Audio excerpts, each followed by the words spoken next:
자, 예레미야 선지자에 대해서 눈물의 선지자로 많이 알려져 있습니다. 예레미야 선지자는요, 사람들이 바라는 것이나 듣고 싶어 하는 것을 말하지 않았죠. 오히려 사람들이 듣기 싫어하는 말을 선포했던 사람이었습니다. 왜냐하면 그것이 하나님의 말씀이었기 때문이죠. 그래서 사람들로부터 외면당하고 그 당시에 고관이나 왕으로부터도 거부되는 그런 생활을 했었던 것이죠. 그래서 그것은 예레미야를 거부한 것이라기보다는 하나님을 거부한 것이죠. 거짓이 판을 치는 세상에서 진리의 말씀은 외면당하기 마련입니다. 당연한 것입니다. 그러나 상황은 무르익어서 드디어 예레미야의 메시지가 현실이 되어가고 있었다는 것이죠. 예루살렘의 멸망이 다가오고 있었습니다. 자, 오늘 본문에 보면은 32장 17절에 예레미야가 기도하는 내용인데요. 기도하는 대상은 바로 주 여호와 하나님이시죠. 큰 능력과 표심팔로 천지를 지으신 분. 그래서 할 수 없는 일이 없으시니이다. 전능하신 하나님이라는 거예요. 예레미야의 주님, 그죠? 그분은 바로 전능하신 하나님이라는 겁니다. 그런데 기도의 첫 마디가 뭡니까? 슬프다는 거죠. 나의 주님이 전능하신 하나님인데 왜 슬픕니까? 여기서 우리는 선지자의 비애를 볼 수 있습니다. 우리의 주님은 누굽니까? 우리의 주님도 같은 하나님이시잖아요. 우리의 하나님, 예레미야 하나님, 엘리야의 하나님, 모세의 하나님 다 같은 분입니다. 우리의 주님도 전능하신 분이라는 거예요. 그런데 어둠과 슬픔이 우리의 감정을 지배할 때가 많지 않습니까? 왜 그렇습니까? 왜 우리는 전능하신 우리 주님 앞에서 슬퍼하는가? 우리의 현실과 하나님의 약속과의 괴리가 너무 커 보이기 때문이죠. 자, 예레미야가 이 기도를 드리는 시점이 언제인가를 살펴보면요.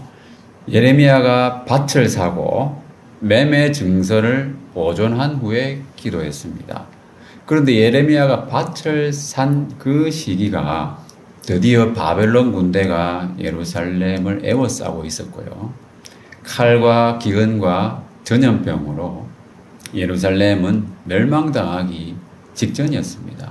그러니까 32장 1절에 보면은 시드기야 왕의 10년째라고 나오잖아요. 시드기야가 11년 통치했으니까 이제 1년 남은 거예요. 예. 그 멸망하기 1년 전이에요. 그러니까 이제 곧 예루살렘은 바벨론에 의해서 멸망당할 수밖에 없는, 그죠? 그런 상황에서 밭을 사는 것이 무슨 의미가 있는가? 그 땅이 완전히 황폐해야 될 것이고 포로로 끌려갈 것이고 가장 악화된 상황이고 전혀 좋아질 기미가 보이지 않는 현실이라는 거죠.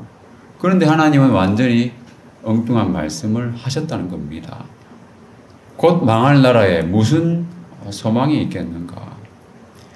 그렇지만 하나님은 그런 상황과 현실을 초월한 말씀을, 초월한 약속을 주신 거죠. 그 망할 나라에서 정상적인 부동산 매매를 하게 될 것이라고 말씀하셨어요. 도저히 상상하기 어려운 꿈 같은 이야기죠. 그러니까 하나님의 약속은 그런데 지금 상황은 전혀 그렇지가 않잖아요. 그러니까 그 불일치의 긴장감 또는 갈등이죠. 상황적인 불일치라고 볼 수 있는데요. 멸망을 앞둔 예루살렘, 그런데 그 회복의 약속이 있다는 겁니다. 그 예레미야에게 소망이라고 하는 것은 바로 예루살렘의 회복이죠. 예루살렘이 정상적인 국가로서 하나님이 통치하시는 공의와 정의가 실현되는 그런 하나님의 나라가 되는 것이잖아요. 하나님의 백성으로서 안전하게 거하고 하나님이 주신 소원이었죠. 그리고 약속이었습니다. 그러나 현실은 너무 암담했다는 겁니다. 자, 우리 각자에게도 소원이 있습니다. 그 소원은 어떠한 소원입니까? 하나님이 주신 소원입니까? 아니면은 인간적인 욕구입니까? 자, 잠언 19장 2절에 보면 지식 없는 소원은 선하지 못하다고 말씀하고 있어요. 우리가 가진 소원이 지식이 있는 소원인가? 약속이 있는 마땅한 소원인가? 그러한 소원이라면 하나님 앞에서 견지해 나가야 되겠죠. 그 소원을 이루실 하나님을 바라보면서 기도하고 믿음으로 나아가는 것이 우리의 할 일입니다. 그런데 현실 속에서 그것이 도무지 이루어질 것 같지 않는 그런 불가능의 상황을 우리가 경험하게 되잖아요. 눈에 보이는 현실적인 상황과 그 소망하는 약속과의 불일치 때문에 우리는 마음이 어둡고 슬퍼진다는 거죠. 그 어떻게 극복할 수 있습니까? 극복할 수 있는 방법은 약속에 대한 믿음밖에 없는 거예요. 믿음으로 바라보고 즐거워할 수밖에 없는 거예요. 자, 그리고 슬퍼할 수밖에 없었던 이유, 시간적인 불일치도 생각해 볼 수 있습니다. 이 먼 훗날의 이야기라는 거죠. 하나님의 약속은 70년 이상 걸린다는 거예요. 하나님의 약속이 너무 멀게 느껴진다는 겁니다. 70년이라고 하는 세월은 한 인생 전체에 해당되잖아요. 그러니까 예레미야 당시에 살고 있던 사람들은 경험하기 어려운 약속이에요. 자기 일생 동안 그 약속이 이루어짐을 자기 살아있는 동안에 보지 못할 가능성이 높다는 겁니다. 그런 비극적인 일이 어디 있습니까? 그죠? 처참하게 무너지고 황폐화되는 것을 경험하고 자기는 죽어야 된다는 거잖아요. 포로로 끌려가고. 이게 비극이라는 거예요. 약속이 있지만 우리 삶 속에서는 비극이라는 겁니다. 이 땅에 사는 동안에 내가 하나님 약속을 경험하지 못한다면 참 슬픈 인생이 아닐 수가 없는 것이죠. 잠언 13장 12절 말씀 다 같이 읽어보겠습니다. 시작. 소망이 더디 이루어지면 그것이 마음을 상하게 하거니와 소원이 이루어지는 것은 곧 생명나무니라. 네, 하나님의 약속은 선한 것이지만 더디 이루어지면 마음이 상하는 거예요. 우리가 가진 소원이 진짜로 지식 있는 소원, 하나님이 주신 소원이라고 하면 우리가 살아있는 동안에 하나님이 그 약속을 성취해 주시는 것을 경험해야 됩니다. 그것이 생명력 있는 신앙생활이에요. 그렇지 않으면 신앙생활이 무기력해진다는 거죠. 그러나 그 때라고 하는 것은 하나님께 속한 것이에요. 하나님의 원대한 그 계획 속에서 하나님이 이루어주시면 감사한 거지만 안 이루어주실 수도 있는 거예요. 이 당시에 예레미야가 겪었던 것처럼 거기에 대해서 우리는 하나님께 우리의 간절한 바람도 내려놓아야 되는 거죠. 하나님께는 그 70년이라고 하는 세월이 아무것도 아닌 세월이잖아요. 자, 이 말씀도 한번 보겠습니다. 예레미야 31장 31절에 보면은 하나님께서 새 언약을 맺으리라 말씀하시면서 날이 이르리니 이렇게 말씀하셨어요. 이 부분을 영어 성경에 보면 이렇게 되어 있습니다. The time is coming. 그 때가 오고 있다는 거예요. 새 언약을 맺으시는 그 때는 오고 있다. 그 때가 언제입니까, 여러분? 예수님이 오신 때잖아요. 예수님이 이렇게 말씀하셨어요. 때가 찼다. 하나님 나라가 가까이 왔다. 그러니까 예수님께서 때가 찼다고 말씀하신 것은 그 전에 하나님께서 날이 이르리니 하셨던 그 때가 이제 왔다는 거예요. 그래서 The time has come 이라고 현재 완료로 되어 있습니다. 자, 오고 있는 그 때에 대해서 하나님은 말씀하셨다는 겁니다.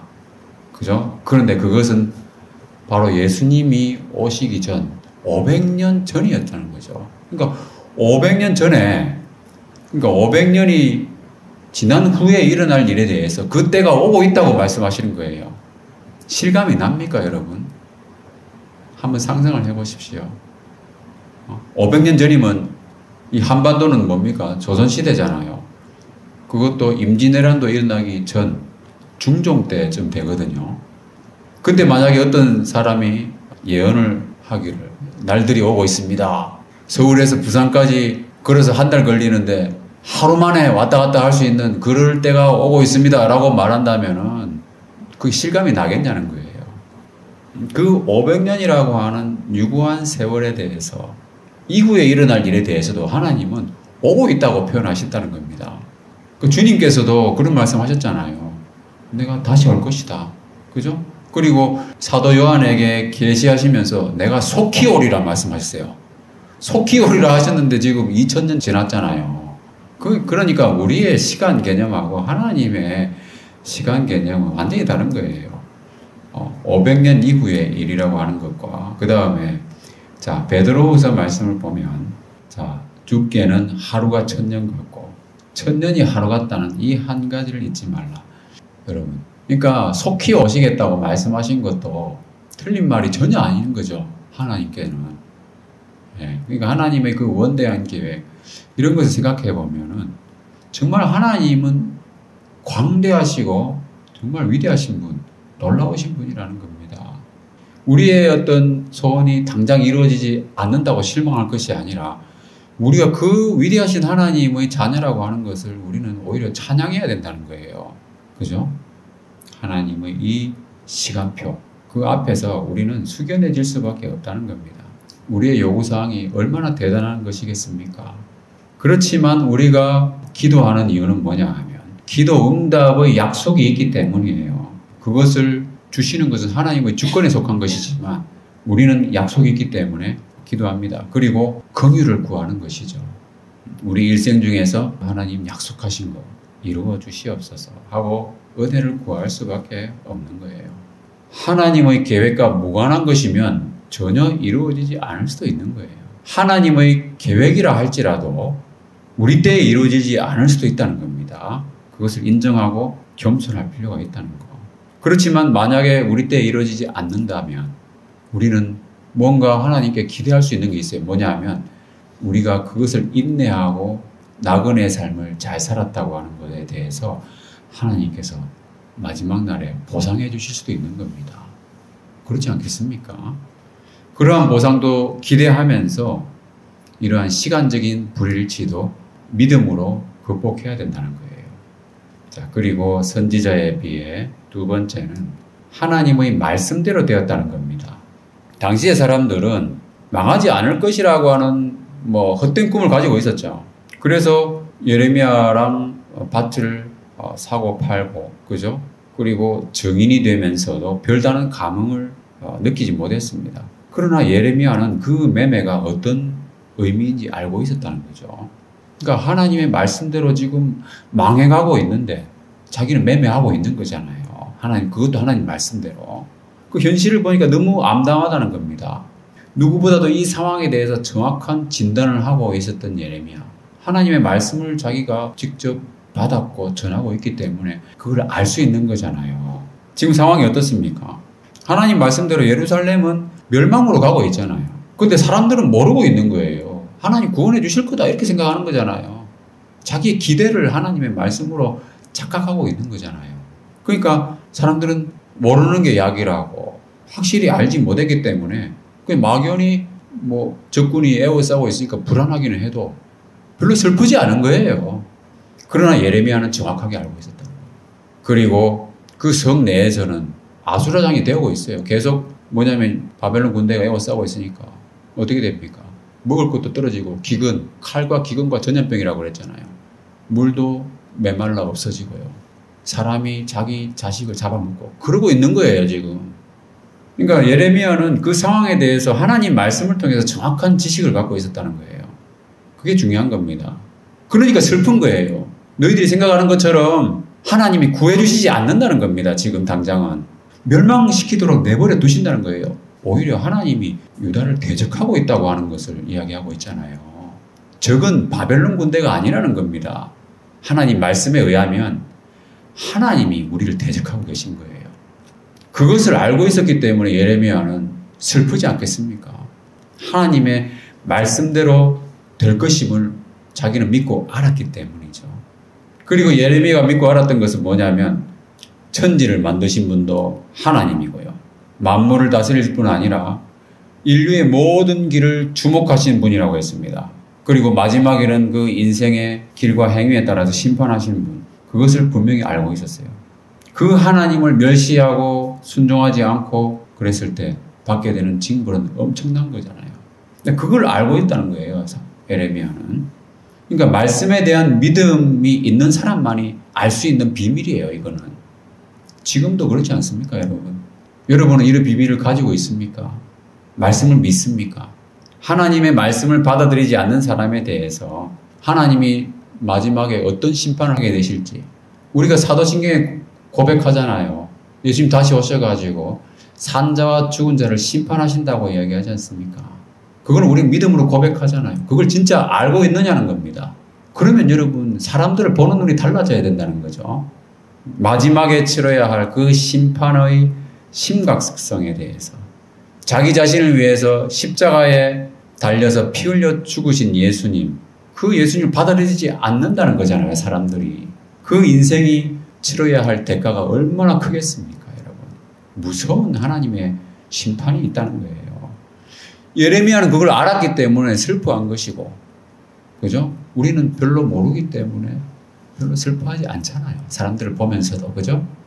그러나 그거를 인지하는 순간에는 간절한 마음과 슬픔이 북받쳐 오잖아요. 그러니까 알기 때문에 슬퍼하는 겁니다, 여러분. 진리의 말씀을 믿고 알기 때문에. 예수님도 알고 계셨죠. 예수님 당시에 예루살렘, 그죠? 그때 성전도 아주 화려하게 거의 완성되어 가고 있었고요. 사람들은 멋있지 않습니까? 예수님 보고, 그죠? 성전을 가리키면서 자랑도 하고. 근데 예수님 뭐라고 하셨어요? 돌 하나도 돌 위에 남지 않고 무너뜨려지리라. 그리고 예루살렘 성도 로마군에 의해서 완전히 짓밟힐 것이라는 것을 알고 계셨잖아요, 예수님은. 그러니까 우시는 거예요. 성을 보시면서 사람들은 이제 곧 메시아가 오지 않겠는가. 예수님 이미 오셨는데. 그러면서 희망찬 기대를 하고 있었지만 성전의 외모를 보고 나름대로 즐거워하고 그랬었지만 그 사람들은 모르는 거예요. 그죠? 모르니까 울지 않는 거예요. 슬퍼하지 않는다는 겁니다. 예수님은 성을 보시면서 우셨어요. 그죠? 하나님 말씀을 믿고 안다고 하는 것은 눈에 보이는 것 이면에 있는 것을 우리가 본다는 거잖아요. 그래서 우리가 그것을 잘 보고 슬퍼할 줄도 알아야 된다는 거예요. 자, 그리고 말씀대로 되었다는 것의 의미는 이스라엘에게 주신 하나님의 말씀은요, 기본적으로 계약을 배경으로 하는 겁니다. 그래서 계약 관계에서 약속을 이행하시는 하나님이라는 겁니다. 자, 그 계약은 뭡니까? 이스라엘을 애굽의 노예 생활로부터 해방시켜 주시고 또 젖과 꿀이 흐르는 땅, 그죠? 조상들에게 맹세하신 그 약속의 땅으로 인도하시겠다고 하는 그 하나님의 약속이고요. 또 이스라엘은 그것을 원했기 때문에 좋습니다. 우리는 하나님 말씀대로 순종하겠습니다 하면서 계약을 맺은 거예요. 그 계약을 맺을 때에 그냥 말로만 한 것이 아니라 의식을 통해서, 그죠? 의식이라고 하는 건 뭡니까? 동물을 죽여가지고 피를 흘리는 의식이잖아요. 그래서 계약을 파기하면 이 동물처럼 될 것이다. 그거를 다 동의했어요. 그러니까 도장 찍고 서명하고 하는 거 아니겠습니까? 그런데 이스라엘은 하나님께서 주신 약속, 그죠? 거래 관계에서 예를 들면 나는 받았는데 안 주는 거죠. 하나님 말씀대로 해야 되는데 안 한 거잖아요. 자기 요구사항은 받고, 그죠? 하나님 인도해 주셨잖아요. 젖과 꿀이 흐른다고. 그런데 이스라엘은 대가를 지불하지 않는 거죠. 하나님 말씀을 순종해야 되는 그 의무를 이행하지 않은 거죠. 계약을 파기한 겁니다. 그러니까 재앙을 당하게 된 거예요. 맨 밑에 이렇게 나오잖아요. 아니하였으므로, 그죠? 주께서 이 모든 재앙을 그들에게 내리셨나이다. 하나님의 말씀대로 살지 않았기 때문에 재앙을 당하게 되었다는 겁니다. 계약을 파기했기 때문에 당하게 되었다는 거예요. 그 하나님 약속을 이행하신 거잖아요. 계약에 대한 하나님의 마땅히 지켜야 할 약속. 그게 바로 징벌을 내리는 거였다는 거죠. 근데 그것이 그냥 한두 번 하나님이 경고하신 게 아니에요. 자, 33절 말씀에 보면은 내가 그들을 가르치되 끊임없이 가르쳤는데도 그들이 교훈을 듣지 아니하며 받지 아니하였다. 자, 계약을 파기하고 반역하는 사람들에게 하나님은 끊임없이 가르쳤다고 말씀하고 있어요. 그렇게 하셨음에도 불구하고 하나님의 말씀을 거역하고 거부했다는 겁니다. 그거 어떻게 합니까, 하나님은? 약속대로 실행하실 수밖에 없는 입장 아니겠습니까? 그 하나님이 그러면 이야기할 수 있잖아요. 하나님이 언제 우리를 그렇게 끊임없이 가르치셨습니까? 하나님 어떻게 가르치셨습니까? 선지자들을 보냈다는 거예요. 하나님은 선지자들을 보냈잖아요. 율법의 말씀을 주신 것도 있지만은 그것을 새롭게 해석해서 하나님 말씀을 전하는 선지자들을 보냈다는 겁니다. 예레미야뿐만이 아니라 이사야도 있고요. 또 그 당시에 뭐 미가나 호세아도 있고 여러 선지자들이 있잖아요. 많은 사람들을 보내시면서 하나님 말씀을 전하셨어요. 예를 들면 우리가 어떤 친구나 가까이 있는 분들한테 뭔가 듣기 싫은 말을 해야 될 때가 있을 수 있잖아요. 충고의 말. 내가 계속 이야기하면 기분 나쁠 수 있어요. 그죠? 그러니까 하나님은 이스라엘 백성들에게 선지자 한두 명만 보낸 게 아니고요. 수두룩하게 보냈어요. 성경을 기록한 저자 선지자들도 있지만 성경을 기록하지 않은 여러 선지자들이 있었다는 거예요. 엄청나게 많이 보내셨어요. 근데 그것을 사람들은 다 거부했잖아요. 지금도 마찬가지입니다, 여러분. 하나님이 끊임없이 가르치시는 그 하나님의 가르치심. 우리 삶 속에 어떻게 이루어지고 있습니까? 말씀을 전하는 거예요. 예배 시간에 설교의 말씀을 전하지만은 그 외에도 전도지로 전도를 한다든가 말씀을 전해야 되잖아요. 그죠? 여러분도 마찬가지예요. 친구들이나 주변 사람들한테 말씀을 전하는 거예요. 그럼 그 사람들에게 하나님의 메시지가 전해지는 겁니다. 그 사람들이 받지 않으면 어떻게 됩니까? 또 다른 사람을 통해서 또 보내줄 수도 있는 거예요. 그죠?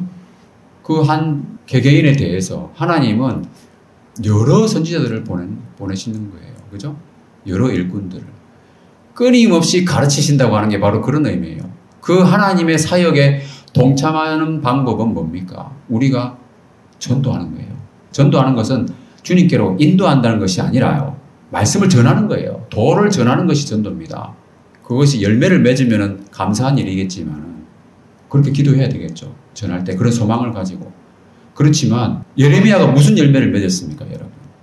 다 싫어하는데 하나님 말씀을 전해도 다 배척하고 거역하고 거부하고 예레미야를 시위대들에 가두고 구덩이에도 집어 던지고 이러고 있는데요.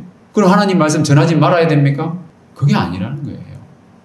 제가 복음을 전하다 보면은 진짜 20년 전, 30년 전에 전할 때랑 지금 전할 때 완전히 사람들의 반응이 달라요. 가난한 마음으로 말씀을 받던 그 시기가 있었어요. 그러나 지금은 전혀 그렇지 않습니다. 그래도 전해야 되는 거예요. 그죠? 하나님은 끊임없이 가르치신다고 했어요. 그게 뭐냐면 선지자들을 보내신다는 것과 우리를 보내신다는 거예요. 자, 그래도 받아들이지 않는다면은 그것은 하나님의 긍휼과 인자하심과 신실하심에 대해서 자기가 책임을 져야 되는 겁니다. 책임 있는 결과를 자기가 받아들여야 된다는 거죠. 그래서 우리는 그런 전도자로서의 역할을 다 해야 되고요. 자, 여기서 우리가 또 생각해 볼 수 있는 것은 하나님의 신실하심, 약속을 이행하시는 그 하나님에 대해서 우리가 생각할 때 냉정하게 이해할 필요가 있다는 겁니다. 말씀대로 행하시는 하나님, 그죠? 좋은 분입니까? 아니면 무서운 분입니까, 여러분? 말씀대로 사는 사람한테는 좋으신 하나님이죠. 근데 그렇지 않을 수도 있어요. 말씀대로 산다고 해서 항상 하나님이 외적으로 축복해 주시는 게 아니잖아요. 예레미야가 고난을 겪고 있는 것, 많은 사람들이 고난을 겪고 또 예수님도 고난과 죽으심을 실제로 경험하셨잖아요. 사도 바울도 마찬가지고. 그렇지만 분명히 좋으신 하나님이에요. 그죠? 근데 말씀대로 살지 않는 사람에게는 무서운 하나님이 최종적으로는 그렇게 될 거라는 겁니다. 최종적으로는. 말씀대로 살지 않는 사람들이 세상적으로 더 형통할 수 있습니다. 그렇지만 마지막에 가서는 하나님의 준엄한 심판이 있는 것이죠. 자, 여러분은 어떤 하나님을 경험하기 원하십니까? 다 같이 읽어보겠습니다. 시작. 자비로운 자에게는 주의 자비로우심을 나타내시며 완전한 자에게는 주의 완전하심을 보이시며 깨끗한 자에게는 주의 깨끗하심을 보이시며 사악한 자에게는 주의 거스르심을 보이시리니. 주님의 자비로우심을 경험하기 원하는가? 아니면은 거스르심을 경험하기 원하는가? 혹시 사사건건 내 주변에서 일어나는 일에 대해서 거슬림을 경험하지 않습니까? 주변에 보면은 감사할 줄 모르고 불평불만이 많은 사람들이 있잖아요. 그 마음이 교만한 것일 수도 있는 거예요. 왜냐하면 하나님이 교만한 자를 대적하신다고 그랬거든요. 사사건건 부딪히는 거예요. 마음이 사악한 것인 거예요. 왜냐하면 거스리니까.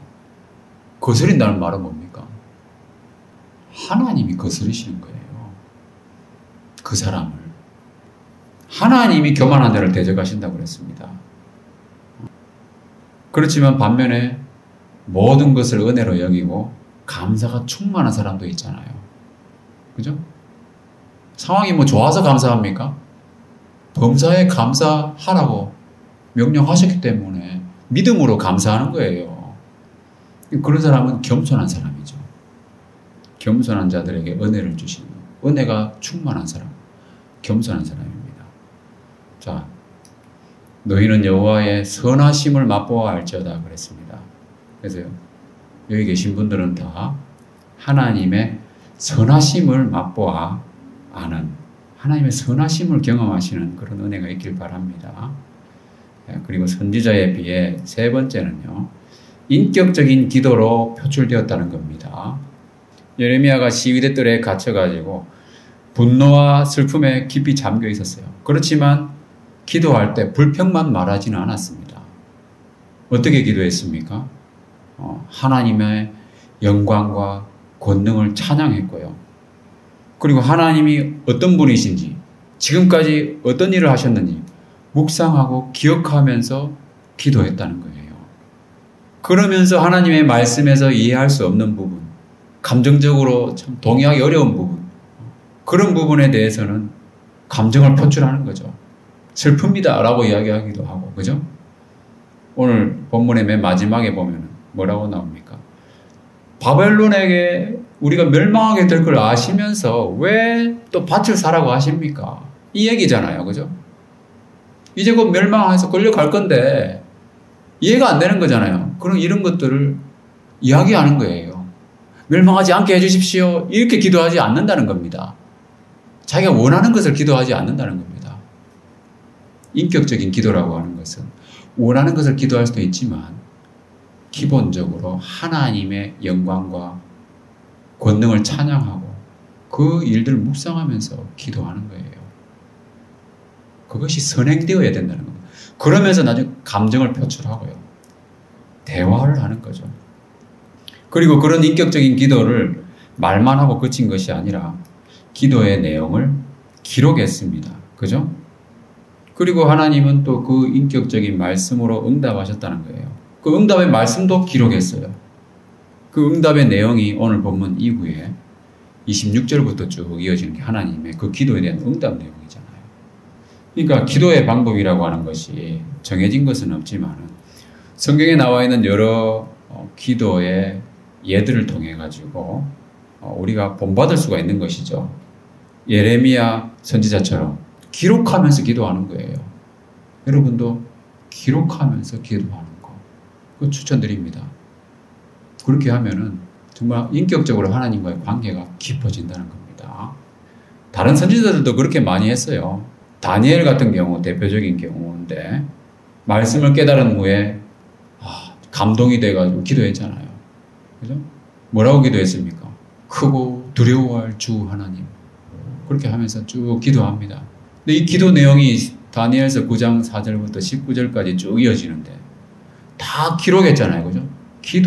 기록하면서 기도한 거예요. 기도만 기록하는 것이 아니라 또 말씀도 기록하고 그렇게 하나님과의 대화를 기록하는 신앙생활, 여러분들 그것을 많이 하시길 바라요. 경건의 시간 할 때 있잖아요. 읽고 끝내지 마시고 읽고 속으로 생각하고 끝내지 마시고 기록하는 습성을 가져야 돼요. 기록하는 습성을. 그게 참 중요합니다. 그렇게 되면 여러분 정말 기본적인 생활이 탄탄해진다는 겁니다. 하나님과의 대화를 기록하는 것. 그 예언서의 상당 부분들이 그렇게 기록되어 있어요. 실제로. 자, 말씀 마무리하겠습니다. 이스라엘은 종살이에서 벗어나가지고 적과 꿀이 흐르는 땅을 얻으려는 소망 가운데 하나님과 계약을 맺었어요. 그러나 그것을 자기가 소망하는 것을 얻은 후에는 하나님을 버렸잖아요. 결국 무시무시한 재앙을 당하게 된 겁니다. 자, 젖과 꿀이 흐르는 땅. 그럼 지금은 어디라고 여러분 생각되십니까? 우리가 살고 있는 대한민국 아닙니까, 여러분? 현재 지구상에서 가장 살기 좋은 나라예요. 의료 선진국이죠. 거기다가 교통 선진국, 물가라든지 치안, 물가가 지금 높아졌다고 해도 우리나라 상당히 저렴한 거예요, 지금. 다른 나라에 비하면. 요즘은 내일 도착 보장, 그것도 모자라가지고 당일 배송하잖아요.